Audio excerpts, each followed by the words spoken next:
নমস্কাৰ বিয়লি হেডলাইন্সৰ সৈতে ষ্টুডিঅ'ত মই ভামহন্ত তৈলনগৰী দুলিয়াজানৰ এটা ব্যস্ততাপূৰ্ণ পথ কেন্দ্ৰীয় মন্ত্ৰী ৰামেশ্বৰ তেলীৰ বাসগৃহৰ সন্মুখৰ এই পথটোৰ দুৰৱস্থা দেখিলে আপোনাৰো চকু কপালত উঠিব মৰণত শৰণ দি এই পথটোৱেদি আহযাহ কৰে পথচাৰীসকলে যিকোনো সময়তে ভয়ংকৰ বিপদৰ সন্মুখীন হ'ব পাৰে যাত্ৰীসকল অইল ইণ্ডিয়া লিমিটেডে 2012-13 বৰ্ষত দুলিয়াজান ৰেলৱে ষ্টেচনৰ পৰা টিপলিং তিনিআলিলৈকে 24 কোটি 45 লাখ টকা অসম চৰকাৰ গড়কাপ্তানি বিভাগক আবণ্টন দিছিল কিন্তু অতি পৰিতাপৰ বিষয় যে বিগত 7টা বছৰে সম্পূৰ্ণ হৈ নুঠিল এই পথ মেৰামতিৰ কাম ৰাইজৰ অভিযোগ গড়কাপ্তানি বিভাগ অইল ইণ্ডিয়া লিমিটেডৰ বিষয়ববীয়া আৰু ঠিকাদাৰৰ লগত বৃহৎ অংকৰ গোপন বুজাবুজিৰ বাবে পথটো আজিলৈকে সম্পূৰ্ণ হৈ নুঠিল কেন্দ্ৰীয় মন্ত্ৰী ৰামেশ্বৰ তেলীৰ বাসগৃহৰ সন্মুখৰ এই বিধ্বস্ত পথটো বছৰ বছৰ ধৰি দেখিও নেদেখাৰ ভাও ধৰিছে মন্ত্ৰীগৰাকীয়ে যাৰ বাবে এই পথেৰে বিদ্যালয় মহাবিদ্যালয়ৰ ছাত্ৰ-ছাত্ৰী অইলৰ বিষয়া কৰ্মচাৰী তথা অন্যান্য লোকসকল অহা-যোৱা কৰাত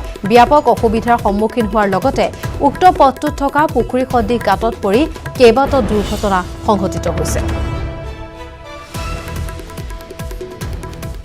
অইল ইণ্ডিয়াই 24 কোটি টকা প্ৰায় 12-13 চন মধ্যে দিছিলে কিন্তু যেহেতু প্ৰপাৰ ইউজ নোহোৱাৰ কাৰণে বহুতবাৰ আন্দোলনৰ প্ৰতিবাদ হ'ল আৰু মই বিধায়কৰ পিছত মই গোটেই মেটাৰটো অধ্যয়ন কৰি দেখিলোঁ যে ইয়াত বহু খেলি মেলি মাজত কামখিনি হ'ল শেহতীয়াভাৱে মই দেখিলোঁ যে অইল ইণ্ডিয়াই যিটো ফাণ্ড দিছিলে চাফিচিয়েণ্ট নহয় তাত কিবা খেলি মেলি হ'লেও মই এনকুৱাৰীৰ কাৰণে ইতিমধ্যে দিম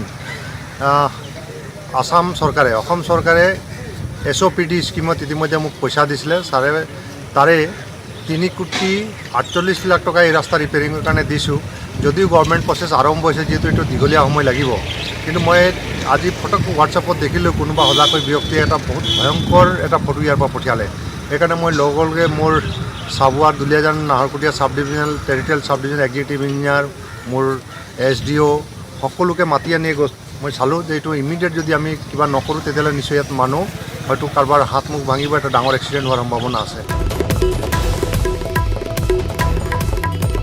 আৰু যিসকল বিষয়ে এই সমগ্ৰ কাৰ্যৰ সৈতে জড়িত তেওঁলোকৰ ভাষ্য আমি জনাইছোঁ তেওঁলোকে জনাইছে কাম আৰম্ভ কৰা হ'ব কিন্তু আমি দেখুৱাইছোঁ এক দুৰ্বিষহ যাতায়াত এইসকল লোকে কৰিবলগীয়া হৈছে আৰু অৱস্থা দেখুৱাইছোঁ এই পথটোৰ দুৰৱস্থা কিদৰে মৰণত শৰণ দি এই পথটো এৰি আহযাহ কৰিছে পথচাৰীসকলে যিকোনো সময়তে ভয়ংকৰ বিপদৰ সন্মুখীন হ'ব পাৰে যাত্ৰীসকল ইতিমধ্যে স্থানীয় লোকসকলে জনাইছে যে এই স্থানত কেইবাটাও দুৰ্ঘটনা সংঘটিত হৈছে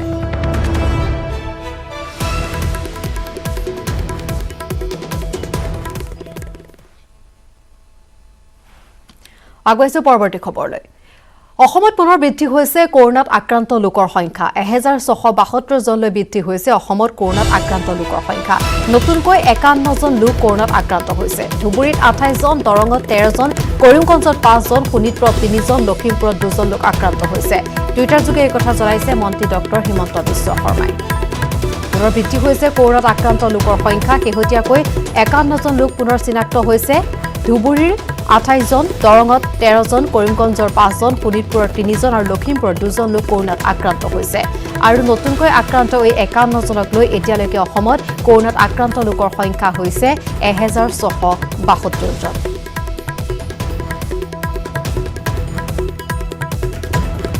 নগাঁও দুবছৰীয়া কণমানিৰ দেহত ধৰা পৰিছে কোভিড-19ৰ সংক্ৰমণ মহাৰাষ্ট্ৰৰ পৰা পিতৃ-মাতৃৰ সৈতে অহা কণমানি কন্যা শিশুটিক ইতিমধ্যে মাতৃৰ সৈতে ভৰ্তি কৰোৱা হৈছে ভোগেশ্বৰী ফুকননী অসামৰিক চিকিৎসালয়ত অৱশ্যে শিশুটিৰ পিতৃ-মাতৃৰ স্বাস্থ্য পৰীক্ষাৰ ফলাফল নিগেটিভ পোৱা গৈছে চাপৰ মুখৰ fishery guest house and farmer হোষ্টেলত কোৱাৰেণ্টাইনত আছিল এই শিশুটি বৰ্তমান শিশুটি মাতৃৰ সৈতে চিকিৎসাধীন হৈ আছে ইয়াৰ পূৰ্বে আমি জনাইছিলোঁ ইতিমধ্যে চিকিৎসকে জনাইছে যে চিন্তাৰ কোনো কাৰণ নাই শিশুটিৰ বৰ্তমান সুস্থিৰ অৱস্থাতে আছে স্বাস্থ্যৰ কোনো অৱনতি ঘটা নাই আৰু শিশুটিৰ লগতে বৰ্তমান তেওঁ মাতৃকো যিহেতু ৰখা হৈছে একেলগে অৱশ্যে শিশুটিৰ পিতৃ-মাতৃৰ কোভিড-19ৰ ফলাফল নিগেটিভ পোৱা গৈছে কেৱল শিশুটি পজিটিভ পোৱা গৈছে কিন্তু চিন্তাৰ কাৰণ নাই বুলি জনাইছে চিকিৎসকে এই শিশুটি বৰ্তমান সুস্থিৰ অৱস্থাত আছে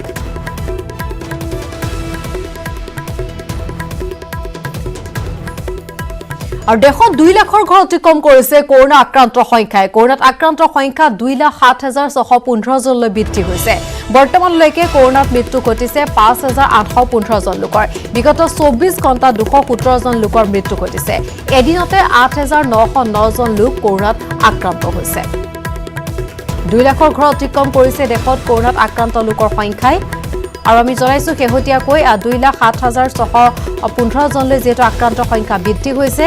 মৃত্যু ঘটিছে কৰোনাত এই মুহূৰ্তলৈকে 5,815 জনৰ। বিগত 24 ঘণ্টাত 217 জন লোক মৃত্যুমুখত পৰিছে আৰু নতুনকৈ আক্ৰান্ত হৈছে এদিনতে 8,909 জন লোক।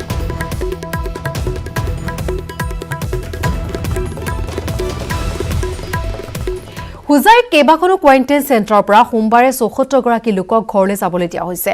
ইয়াৰে অধিকাংশৰ কৰোনা টেষ্টৰ ফলাফল অহা নাছিল যদিও ৰহস্যজনকভাৱে ঘৰলৈ যাবলৈ দিয়া লোকসকলৰ ভিতৰত মঙলবাৰে নিশা অহা ফলাফলত মুঠ 7 জনৰ দেহত কৰোনাৰ অৱস্থিতি ধৰা পৰে। ইয়াৰ পিছতে সৃষ্টি হৈছে তীব্ৰ আতংকৰ। কৰোনা টেষ্টত ফল পজিটিভ অহাৰ পিছত হোম কোৱাৰেণ্টাইনত যাবলৈ দিয়া লোকসকলক বিচাৰি নিশা আৰক্ষী আৰু স্বাস্থ্য বিভাগৰ দলে অভিযান চলায়। বৰ্তমানলৈকে আক্ৰান্ত 7 জনৰ ভিতৰত কৃষ্ণনগৰৰ সূৰ্যমণি দলে আৰু জয়ন্তীয়া বস্তিৰ মামছুদ আলমক উদ্ধাৰ কৰি নগাঁও চিকিৎসালয়লৈ প্ৰেৰণ কৰিছে।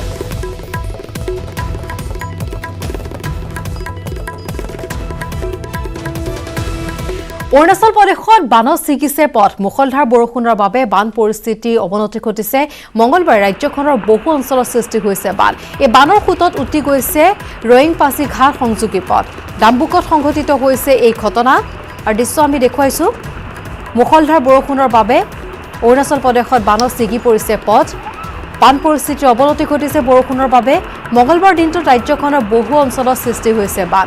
বানৰ সোঁতত উটি গৈছে ৰয়িং পাছিঘাট সংযোগী পথ। ডাম্বুকত সংঘটিত হৈছে এই ঘটনা।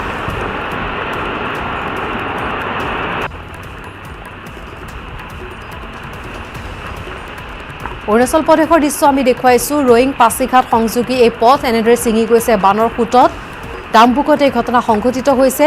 মুখলধাৰ বৰষুণৰ ফলত এনেদৰে দেখা গৈছে ছিগি গৈছে পথ, অৱনতি ঘটিছে বান পৰিস্থিতিৰ।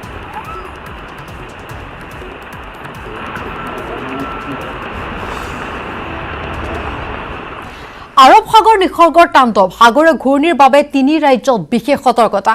মহাৰাষ্ট্ৰৰ মুম্বাইত আৰম্ভ হৈছে ইয়াৰ তাণ্ডৱ। গুজৰাটৰ উপকূলীয় অঞ্চলতো প্ৰভাৱ দেখা পোৱা গৈছে। ইতিমধ্যে মুম্বাইত 144 ধাৰা জাৰি কৰা হৈছে।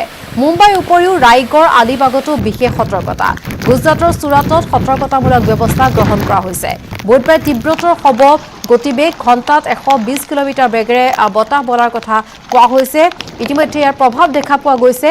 গোৱাৰ পাঞ্জিমকে ধৰি বিভিন্ন অঞ্চলত জাৰি কৰা হৈছে সতৰ্কতা। দৃশ্য আমি দেখুৱাইছো। ইতিমধ্যে তাণ্ডৱ দেখা পোৱা গৈছে। বিভিন্ন স্থানত প্ৰভাৱ পৰিছে এই ঘূৰ্ণীৰ। মুম্বাইত 144 ধাৰা জাৰি কৰা হৈছে। মুম্বাইৰ লগতে ৰায়গড়, আলিবাগতো বিশেষ সতৰ্কতা। গুজৰাটৰ চুৰাটত সতৰ্কতামূলক ব্যৱস্থা, লগতে গোৱাৰ পাঞ্জিমকে ধৰি আন কেইবাটাও অঞ্চলত জাৰি কৰা হৈছে সতৰ্কতা।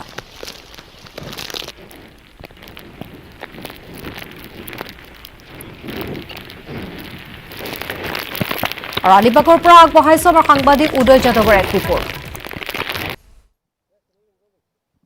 निसर्ग चक्रवात कुछ ही देर में अलीबाग के तटों पर टकराने वाला है। अभी हम अलीबाग के तट पर ही खड़े हैं। हम मेरे पीछे देख सकते हो यहाँ पर ये अलीबाग का तट है और यहाँ पर आप देख सकते हो कि किस तरह से अभी सामान्य हालात लग रहे हैं, लेकिन कुछ घंटों में यहाँ पे निसर्ग चक्रवात तटों पर टकराने का अनुमान जो है मौसम विभाग ने दिया है।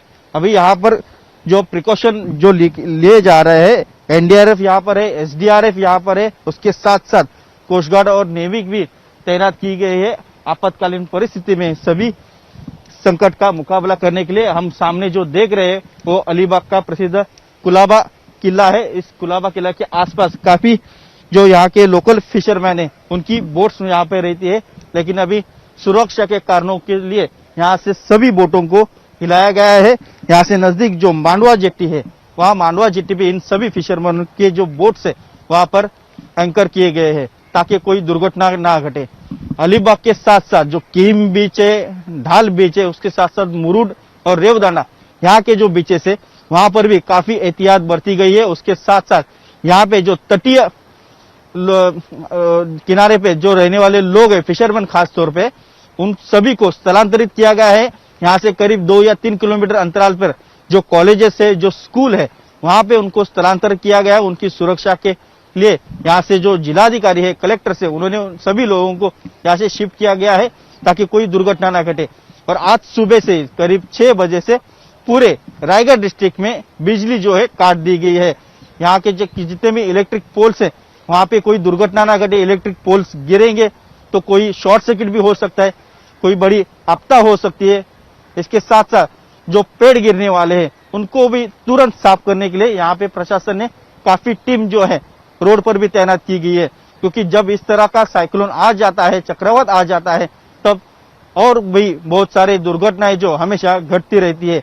इन सभी दुर्घटनाओं को देखते हुए जिला प्रशासन हो, कोस्ट गार्ड हो, नेवी हो, तो उसके साथ साथ राष्ट्रीय आपदा एनडीआरएफ और एसडीआरएफ सभी लोग जो है यहाँ पर तैनात किए गए हैं इन आने वाले संकट का मुकाबला करने के लिए।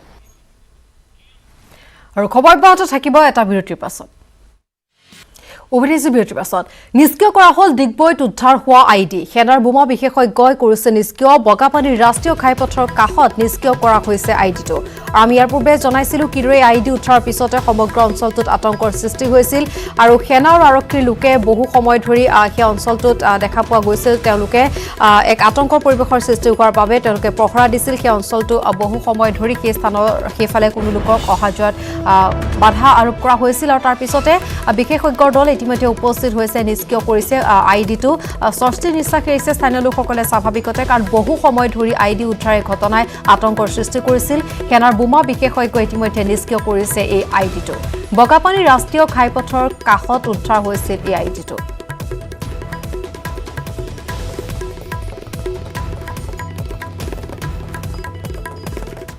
मैं सहायक commandant Kuldeep Chaudhary golf 68 battalion Digboi में तैनात हूँ।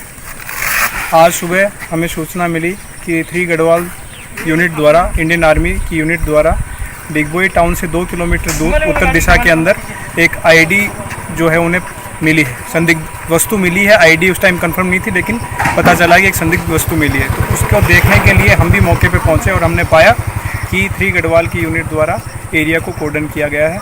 फिर उनके सहयोग में हमने भी एरिया को आउटर कोर्डन किया, सिविलियंस का आना जाना रोका और तकरीबन 12:25 दोपहर 12:25 पर मौके के ऊपर आईडी को ब्लास्ट करके नष्ट कर दिया गया, जिसमें वर्तमान की सूचना के आधार पे अभी तक किसी भी प्रकार की कोई जान मान की हानि नहीं है और सब कुछ सेफली और सिक्योरली काम अंजाम दिया। ये तकरीबन 3 किलो का बताया गया है। आईडी जो यूनिट इनकी दिनजान से आई है 3 गढ़वाल का, उनके अनुसार ये 3 किलो के लगभग रहा है। উচ্চতম ন্যায়ালয়ত আইএলপি গোচৰ শুনানি। কেন্দ্ৰ ৰাজ্য চৰকাৰে জাননী প্ৰেৰণ সৰ্বোচ্চ ন্যায়ালয়। 2 সপ্তাহৰ পাছত পুনৰ শুনানি গ্ৰহণ কৰিব উচ্চতম ন্যায়ালয়ে। অসমত আইএলপি প্ৰৱৰ্তনৰ বাবে আবেদন কৰিছিল সদৌ টাইহোম ছাত্ৰ সন্থা আৰু অসম জাতীয়তাবাদী যুৱ ছাত্ৰ পৰিষদে। দুয়োটা সংগঠনৰ আবেদনৰ শুনানি গ্ৰহণ কৰে উচ্চতম ন্যায়ালয়ে। মুখ্য ন্যায়াধীশ এছ পৱুদ্ৰেৰ গঠিত 3জনীয়া বিচাৰপীঠে শুনানি গ্ৰহণ কৰে। উল্লেখ কৰিব পাৰি যে এজেৱাইচিপিয়ে অসমক আইএলপি ব্যৱস্থাৰ পৰা কৰ্তন কৰাৰ বিৰুদ্ধে কেন্দ্ৰীয় চৰকাৰৰ সিদ্ধান্তক প্ৰত্যাহ্বান জনাই উচ্চতম ন্যায়ালয়ৰ কাষ চাপিছিল। সদৌ টাইহোম ছাত্ৰ সন্থায়ো অসমত আইএলপি বিচাৰি উচ্চতম ন্যায়ালয়ত লেখ আবেদন দাখিল কৰিছিল।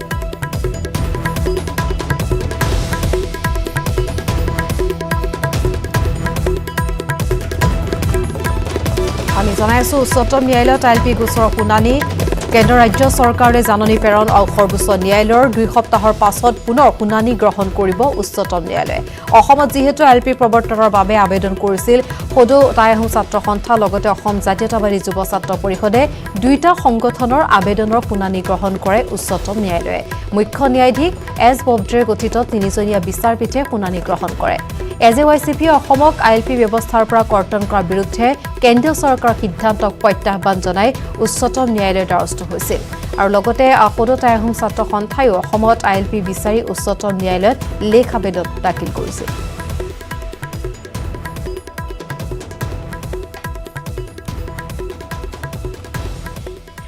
বজাৰী মহকুমাৰ 5খন গাঁও পঞ্চায়তৰ ৰাইজে যাতায়াত কৰে এখন বিপদজনক বাহৰ সাঁকোৰে। লাখ টকা ব্যয় কৰি প্ৰতি বছৰে বজাৰী মহকুমাৰ ভৱানীপুৰ সমষ্টিৰ গেৰুৱাপাৰা গাঁও পঞ্চায়তৰ ঠেকাৰভিটা আৰু ছয়ালপাৰা গাঁৱৰ মাজত থকা পহুমৰা নৈৰ ওপৰত ৰাইজে বাহৰ সাঁকো নিৰ্মাণ কৰি যাতায়াত অব্যাহত ৰাখিছে। বাৰিষা নৈৰ প্ৰবল সোঁতে প্ৰতি বছৰ এই সাঁকো উটুৱাই লৈ যোৱাৰ পিছত ৰাইজে অতি বিপদজনকভাৱে সাঁকোখনৰ নাতি দূৰত থকা ৰেলপথৰ দলঙৰ ওপৰেৰে ইপাৰ সিপাৰ হয়, যাৰ ফলত বহু সময়ত দুৰ্ঘটনা সংঘটিত হৈ অকালতে প্ৰাণ হেৰুৱাইছে কেইবাজনো লোকে। চৰকাৰক অঞ্চলবাসী লোকে বহু বছৰ ধৰি এই স্থানত দলং নিৰ্মাণৰ দাবী জনাইছে যদিও আজিলৈকে দলং নিৰ্মাণ হৈ নুঠিল। এখনত আগবঢ়াইছো ধ্ৰুৱজ্যোতি তালুকদাৰ এক প্ৰতিবেদন। মই বৰ্তমান উপস্থিত আছোঁ বজালী মহকুমাৰ গেৰুৱাপাৰা গাঁও পঞ্চায়তত আৰু গেৰুৱাপাৰা গাঁও পঞ্চায়তত যি ঠেকাৰ ভিটা আৰু চাৰাপাৰাৰ মাজত যি পহুমা নৈ আছে, পহুমা নৈৰ ওপৰত এনেদৰে লাখ লাখ টকা ব্যয় কৰি প্ৰতি বছৰে নিৰ্মাণ কৰি আহিছে ৰাইজে এখনকৈ সাঁকো। আৰু এই সাঁকোৰে প্ৰায় 5খন গাঁও পঞ্চায়তৰ ৰাইজে এনেদৰে প্ৰতিদিনে জমৰ যতনা ভুগি অহা যোৱা কৰিব লগা হৈছে।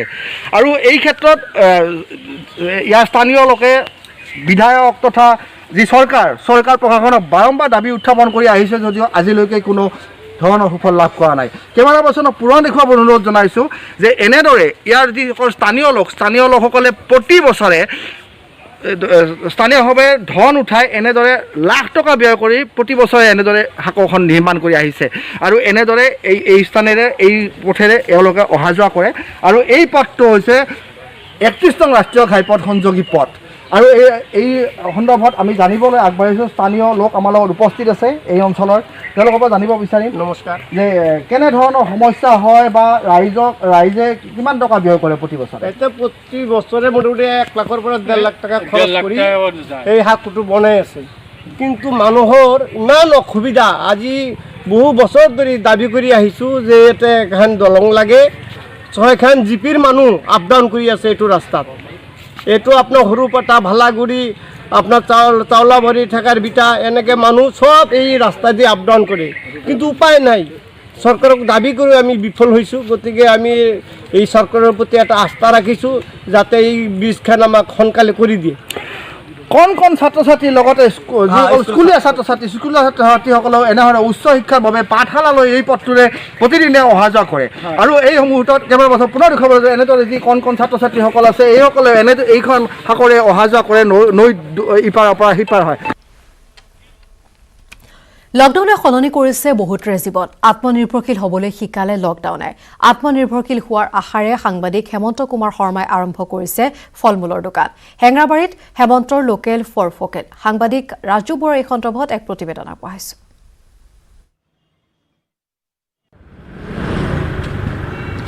ঠিকেই, লকডাউনে আমাক বহু কথাই শিকাই গৈছে আৰু লকডাউনৰ সময়ছোৱাত সকলোৱে এটা চৰ্চা আৰম্ভ কৰিছিল আৰু বিশেষকৈ ছ'চিয়েল মিডিয়াত সেই চৰ্চা আৰম্ভ হৈছে যে আমি পথাৰখন দখল কৰিব লাগিব। বজাৰ আৰু পথাৰ দখল কৰাৰ যিবোৰ কথা আমি সচৰাচৰ কৈ থাকোঁ, সেই সচৰাচৰ কৈ থকা কথাখিনি কিন্তু ইমপ্লিমেণ্ট হওঁতে বহু সময় লাগি যায়। এই মুহূৰ্তত আমি এখন বিশেষ দোকানত উপস্থিত আছোঁ আৰু যিখন বিপণী বৰ্তমান আৰম্ভ কৰিছে এগৰাকী সাংবাদিকে। মই চিনাকি কৰি দিছোঁ হেমন্ত শৰ্মা। আৰু হেমন্ত শৰ্মাই এইখন বৰ্তমান ফল মূলৰ দোকান আৰম্ভ কৰিছে হেঙেৰাবাৰী পথত। তেওঁ ফল মূলৰ দোকানখন আৰম্ভ কৰিছে আৰু আৰম্ভ কৰিয়ে তেওঁ প্ৰথম গ্ৰাহক হৈ পৰিছে জুবিন গাৰ্গৰ পত্নী গৰিমা গাৰ্গ। আৰু কালি তেওঁ এটা ছ'চিয়েল মিডিয়াত সেই পোষ্টটো ইতিমধ্যে তেওঁ এৰিছে যে তেওঁ বজাৰ দখল আৰু পথাৰ দখলৰ যিবোৰ কথা আছে সেইবোৰ আচলতে হাতে কামে লাগিলেহে হ'ব। এগৰাকী অসমীয়া হিচাপে তেওঁ আগবাঢ়ি আহিছে আৰু এগৰাকী সাংবাদিক হৈ থকাৰ সময়ছোৱাতো এতিয়াও তেওঁ সাংবাদিকতা কৰি আছে, কিন্তু সাংবাদিকতাৰে পেট আচলতে বা ঘৰখন সম্পূৰ্ণৰূপে কেতিয়াবা চলাব নোৱাৰাৰ এক অৱস্থা আহি পৰে। আৰু সেইবাবেই তাৰ পৰিপ্ৰেক্ষিতত তেওঁ এই দোকানখন আৰম্ভ কৰিছে। তেওঁ কিছু অসুবিধাৰ সন্মুখীন হৈছে, সেই সম্পৰ্কেও আমি জানিম। আৰু হেমন্ত শৰ্মা, যে আপুনি এটা খুব সবল দৃঢ় আচলতে সকলোৱে ল'ব পৰা এটা পথ আপুনি বাছি লৈছে। নহয়, এইটো আচলতে মানুহ হোৱাৰ পথ সহজ নহয়। মোৰ প্ৰথম কিতাপখনৰ নাম আছিলে মানুহ হোৱাৰ পথ সহজ নহয়। মোৰ নিজৰ কিতাপখনত মই নিজে বহুতখিনি লিখিছিলোঁ আৰু তাৰ পৰা বহুত অনুপ্ৰাণিত হৈছিলে বহুতো পঢ়ুৱৈ, আৰু বহুত মানুহে পঢ়ি পেলাই মোক অৱশ্যে ফোন কৰি কৈছিলে সঁচাকৈ আপুনি ভাল লিখিছে। কিন্তু মই অকল এইটো যে কথাৰে নহয়, কামেৰে দেখুৱাব লাগিব। আৰু সেইটো কাৰণে আৰু বৰ্তমান সময়ত লকডাউনে যেনেকুৱা কোঙা কৰিছে, আৰু সাংবাদিক হিচাপে যিকেইটা পইচা পাওঁ, দৰমহা পাওঁ, সেইকেইটাই পৰিয়াল পোহপাল দিবলৈ অলপ অসুবিধা হৈছে। আৰু লকডাউনৰ সময়ছোৱাত দেখিছে কেনেকুৱা ভয়াৱহ পৰিস্থিতি হৈছে। বেলেগক সহায় কৰাৰ মন এটা আছে, কিন্তু বেলেগক সহায় কৰিবৰ কাৰণে নিজে টনকিয়াল হ'ব লাগিব। সেইটো কাৰণে ভাবি চিন্তি চাই পেলাই মই অকণমান চিন্তা কৰিলোঁ যে এটা ক্ষুদ্ৰ ব্যৱসায় অকণমান আৰম্ভ কৰিলে ভাল হয়, যাতে অকণমান আহি থাকে আৰু পইচা। যিকণ সময় ফ্ৰী থাকোঁ সেইকণ সময় অকণমান এনেকৈ চেষ্টা কৰিছোঁ কিবা এটা। সিদিনা আৰু এটা দৃশ্য নিউজ 18 অসম নৰ্থ ইষ্টৰ দৰ্শকক আমি সেই কথাও অৱগত কৰিব বিচাৰিম যে সিদিনাখন এজন বন্ধু, মোৰ বন্ধু মাজুলী সোণোৱাল, তেওঁ সংগীতৰ সৈতে জড়িত, সংগীত জগতৰ সৈতে জড়িত, কিন্তু তেওঁ এতিয়া কুকুৰা মাংস বিক্ৰী কৰিবলৈ আৰম্ভ কৰিছে। গতিকে হেমন্ত শৰ্মা এগৰাকী সাংবাদিক আমি দেখুৱালোঁ যে তেওঁ ইতিমধ্যেই এই ফল মূলৰ দোকানখন ইয়াত আৰম্ভ কৰিছে, কিন্তু প্ৰথমতে আৰম্ভ কৰোঁতে কিছু অসুবিধাৰ নিশ্চয় সন্মুখীন হৈছে ইয়াত। অসুবিধা মানে ফিনান্সিয়েল প্ৰব্লেমটো থাকেই, চবৰে থাকে, আৰ্থিক সমস্যাটো চবৰে থাকেই, কিন্তু তথাপিতো তাৰ মাজতে অকণমান চেষ্টা কৰিছোঁ কিবা কিবি কৰি মেলি। আৰু পইচা পাতিৰ ক্ষেত্ৰতো ঠাইখনক লৈ পেলাইও কিবা প্ৰব্লেম, ঠাইখনক লৈ পেলাই প্ৰব্লেমটো হ'বই, কাৰণ চাওক অসমীয়া মানুহে কিবা এটা কৰিবলৈ গ'লে চবৰে দৃষ্টি থাকেই। ইয়াত যদি মানে বহিৰাগত অনা অসমীয়া এসোপাই যদি কিবা কিবি কৰি থাকে মানে তেতিয়া একো প্ৰব্লেম নাই। তেহেঁতে য'তে ত'তে দিব পাৰিব, কাৰণ সিহঁতে তেল মাৰিব পাৰে। আহি আমি সেই তেনেকুৱা এক পৰিৱেশ আপোনাৰ ক্ষেত্ৰত দেখিছোঁ। মই এইখিনিত যিখিনিত বহোঁ সেইখিনিত তেওঁলোকৰ মালিকৰ দোকান আছে, কিবা আছে, এয়া দেখিছেই। তো এইখিনি প্ৰব্লেমটো কি, GMCৰ ৰাস্তা হয়, ছাইডত আছে, তো আৰু তাত কোনো ধৰণৰ প্ৰব্লেম নোহোৱাকৈ মই এইখিনিত দিছোঁ বস্তুটো। কিন্তু আৰু GMC এনফৰ্চমেণ্টকো মই কৈ থৈ আহিছোঁ যে আপোনালোকক কিবা পাৰ্মিশ্যন লাগে যদি কওক, মই উলিয়াই লওঁ। তেখেতলোকে কৈছে যে এইটো পাৰ্মিশ্যনৰ কোনো প্ৰব্লেম নাই, হেৰি নাই, আপুনি কিবা প্ৰব্লেম হ'লে মোক কৈ দিলে হ'ল, ফোন কৰি দিলে হ'ল, বা এনেকুৱা চাই লওক। গাড়ী ৰাখিব লাগে এইখিনিতে।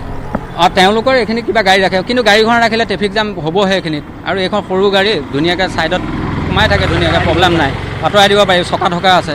আৰু মই সেইটো কাৰণে বনাইছোঁ যে কিবা প্ৰব্লেম হ'লেও যাতে চকা থকা অকণমান ইফাল সিফাল কৰি দিব পাৰে। পৰৱৰ্তী খবৰ আগবাঢ়িছোঁ। নৈ পানী নহয়, সামান্য নলাৰ পানী উটুৱাই লৈ গ'ল এটি গুৰুত্বপূৰ্ণ গড়কাপ্তানী পথৰ বৃহৎ অংশ। বিচ্ছিন্ন হ'ল এটি জিলাৰ পৰা আন এখন জিলাৰ মহকুমাৰ যাতায়াত ব্যৱস্থা। ঠিকাদাৰ অতি নিম্নমানৰ কামৰ বাবে এনে ঘটনা সংঘটিত হোৱাৰ অভিযোগ ৰাইজৰ। কৰিমগঞ্জ জিলাৰ বদৰপুৰ সমষ্টিত থকা মখৈভাঙ্গাৰ পৰা ভৈৰৱনগৰ গড়কাপ্তানী পথৰ এয়া দুৰৱস্থা। নৈ পানীৰ হেঁচাত নহয়, সৰু এটা নলাৰ পানীৰ সৈতে পথটোত থকা কালভাৰ্টৰ মাটি ধুই গ'ল।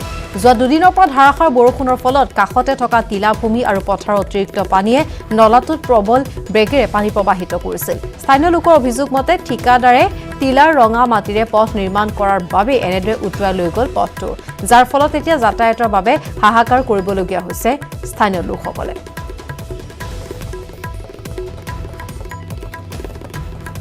আৰু এই সন্দৰ্ভত আগবঢ়াইছোঁ আমাৰ সাংবাদিক গৌৰীশ নন্দীয়ে প্ৰতিবেদন। মই বৰ্তমানে থিয় হৈ আছোঁ মকৈভাঙ্গাৰ পৰা ৰামকৃষ্ণলৈকে যোৱা এইখন গড়কাপ্তানী পথ। এই পথখনৰ এই অৱস্থা, পথৰ যে ইয়াতে এটা নলা আছে, আচলতে কোনো নদী নহয়, আমি যদি দেখিব পাৰোঁ ইয়াতে সৰু এটা নলা আছে। এই যে নলাৰ পানী আহি আছে, নলাৰ পানী আহি ইয়াতে বিধ্বস্ত কৰি লৈছে সম্পূৰ্ণ পথটো। ইয়াতে হিউম পাইপেৰে বনোৱা হৈছে এইখন পথৰ পানী যোৱাৰ বাবে, কিন্তু ইমান নিম্নমানৰ কাম হৈছে য'ত আমি দেখিবলৈ পাইছোঁ কেৱল ৰঙা মাটি আৰু ওপৰত সামান্য পাথৰ। ইয়াৰ ওপৰেদি এই পথটো বনোৱা হৈছে, যাৰ বাবে ইমান নিম্নমানৰ পথৰ বাবে আজি এনে যিহেতু ভুগিব লগা হৈছে এলেকাৰ ৰাইজ। কেৱল এলেকাৰ ৰাইজ ক'লে নহ'ব, এইখন পথ কিন্তু ভৈৰৱনগৰ হৈ ৰামকৃষ্ণনগৰ, আনকি হাইলাকান্দি সকলো ঠাইত এইখন পথেৰে যোগাযোগ বহন কৰে কৰিমগঞ্জ চদৰৰ পৰা। আৰু কেইবাটা গাঁৱৰ, ক'ব গ'লে কেইবাশ গাঁৱৰ ৰাইজে যাতায়াত ৰক্ষা কৰে এইখন পথেদি। এগৰাকী স্থানীয় ৰাইজ আছে, তেওঁৰ পৰা আমি জানিবলৈ চেষ্টা কৰিম যেন কিয় এই অৱস্থা হ'ল পথটোৰ। দেখা গৈছে এনে বিধ্বস্ত হৈ গ'ল, মুখ্য কাৰণটো কি আছে? মুখ্য কাৰণ যিটো আছে এইটো আপোনাৰ আমাৰ সন্মুখত আছে। এইটো পূৰা ৰাস্তাৰ যিখন কাম কৰি আছে আমাৰ কণ্ট্ৰেক্টাৰ, যিখনে কণ্ট্ৰেক্টাৰ আছে, এইটো কামটো পূৰা বেয়া কাম হৈ আছে। ইয়াতে আপোনাৰ এটা ব্ৰিজ হ'ব লাগিছিলে, এইটো চাৰিফালে যে এৰিয়া আছে, চাৰিফালে পানী যাৱাৰ এইটো একটা মাত্ৰ ৰাস্তা। এই পানীটো এনেকুৱা লাল মাটিটো ধৰিব নাৰাখিব আৰু এইটো চিম্পল কেলকুলেশ্যন। এইটো আপুনি যেনেকুৱা সাধাৰণ মানুহ চালে এইটো গম পাব, এইটো ডিপাৰ্টমেণ্টৰ মানুহ কি চায়া নাই? ক'ত আছিলে ডিপাৰ্টমেণ্টৰ মানুহ? কি ড্ৰয়িং বনাই আছে, কি স্কেচ বনাই আছে, এইটো কেনেকুৱা কি ৰাস্তা বনাই আছে? আজি মানুহ 20-30 হাজাৰ মানুহ হ'ব, ইফালৰ মানুহ 5-7টা গাঁও পঞ্চায়ত মানুহ আছে ইয়াতে। এই মানুহবিলাক কেনেকৈ চলিব পাৰিব? এই মানুহবিলাক আজি ৰাতিপুৱাৰ পৰা চৰকাৰৰ পৰা কোনো এটা সহযোগিতা, কোনো এটা সুবিধা পোৱা নাই। বাৰে বাৰে কণ্টেক্ট কৰাৰ পিছতে আজি কোনো MLA, কোনো আপোনাৰ এই ৰাজনীতিৰ মানুহ হওক, কিবা ডিপাৰ্টমেণ্টৰ মানুহ হওক, কিবা এডমিনিষ্ট্ৰেশ্যনৰ মানুহ হওক, এটা মানুহ দেখিব পৰা নাই। এই ৰাইজে মিলি কিনে এই ব্ৰিজটো বনোৱা হৈছে, ৰাতিপুৱা ৰাইজৰ কাৰণে বনোৱা হৈছে। আজি এটা মানুহৰ যদি কোনো অসুবিধা হৈ থাকে, কোনো যদি শৰীৰ খাৰাপ হৈ থাকে, মানুহবিলাক কেনেকৈ যাব? আৰু খবৰ অব্যাহত থাকিব। পুনৰ সময় হৈছে খন্তেক বিৰতিৰ।